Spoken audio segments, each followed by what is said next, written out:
It is very easy to load corn in the automatic popcorn express.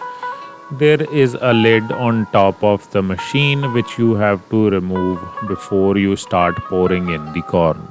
You can load up to 50 kgs of corn in the hopper at one time, which means you only have to reload the machine once every hour. Here you can see the loading process from a different angle. Once you load, you do not have to worry about reloading the machine for at least 1 hour.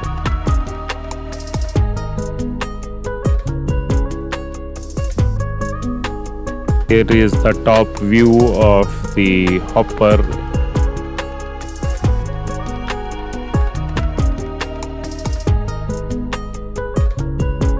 Loading oil is even easier. Just open the lid of this drum and pour in the oil. And you are ready for continuous popping.